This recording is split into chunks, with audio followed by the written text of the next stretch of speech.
Es teicu, ka jāuzmanās par tiem market orderiem, vai ne?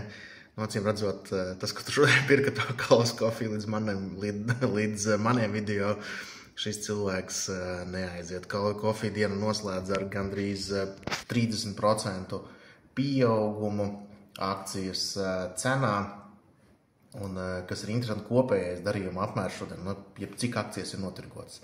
186 akcijas tikai ir notirgotas. Jā, tad, es nezinu, ja man būtu jāizdara minējums, kas ko ir darījis, jā, varbūt kāds nesen ir saņēmis akcionāru labumu paciņu, kur es arī redzēju bildi ļoti forši, tur kafija un paraudziņiem iekšā. Un kāds domāja, man ar šo vajag, tas lielisks darījums, vai nevajadzētu. Un vienkārši mauc iekšā tirgu un pērk augšā akcijas.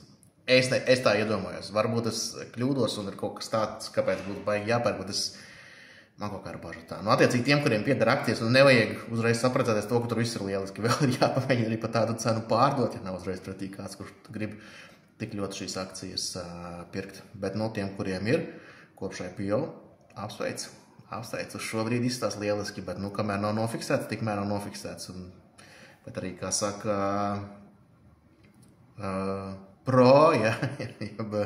jeb pieredzējuši investori, jāļauj tiem uzvarētājiem skriet, bet, protams, nav rekomendācija.